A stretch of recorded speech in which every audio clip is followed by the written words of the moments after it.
Fulton County District Attorney Fani Willis expected back in the courtroom today, responding to allegations of an inappropriate relationship with a prosecutor that she hired to lead the case against former President Trump. The judge who is leading the lawsuit against Trump has been disqualified. She's been subpoenaed. What happened there? Let's get to the bottom of it together. This certainly does. She has the most important case in her life. Fulton County has the most important case in its history.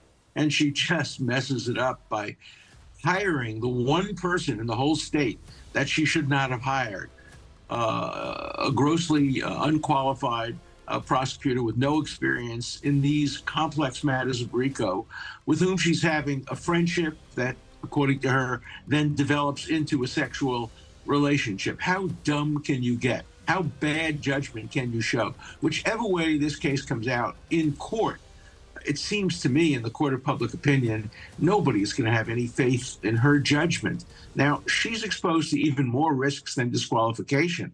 She and he could be prosecuted for perjury, for conspiracy to engage in perjury. Yeah. And there should be a special prosecutor appointed to see whether or not she's telling the truth, he's telling the truth, when they describe their relationship as becoming sexual only after she hired him. There's a witness who says that's not true. That can't just be buried and ignored when you have the timing of it. It's some kind of movie plot. What the hell is going on in there? The professor claims they were involved in a sexual relationship and further collusion. Is that how our justice system works? Surely she should be immediately disqualified for this. These were foolish moves before she won her case. She clearly screwed up. I think the combination of having made denials, having ducked the issue, and the fact that she is supposed to supervise him, the defendants in this case have a right to a process whereby the elected district attorney can regulate in a fair way what the assistants are doing. Can she really have that kind of regulatory power over someone with whom she has a Dutch treat romantic payment relationship?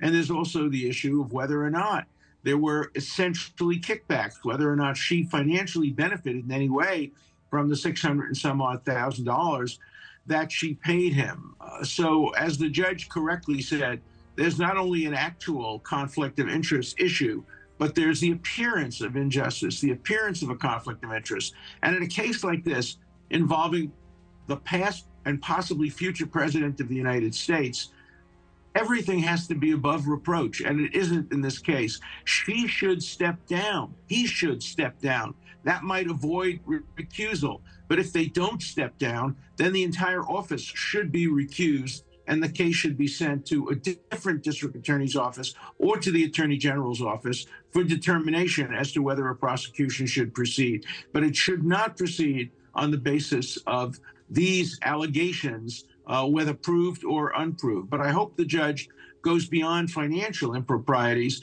and gets to the issue of whether perjury was committed in his courthouse. Now, I'm going to say the obvious things to everyone. She will simply be dismissed from the case and have all her charges dismissed. The professor also doesn't understand how you can screw up so badly when you're working on the case of a former and possibly future president. It's a big mistake on her part, and they'll probably be prosecuted. Yeah, that's right, and that's what we expect to learn in the coming days. Now, this is one of the first major hearings that we're seeing about this Georgia election interference case, but instead of the defendants being at the center of today's proceedings, it's DA Fani Willis and Special Prosecutor Nathan Wade's relationship.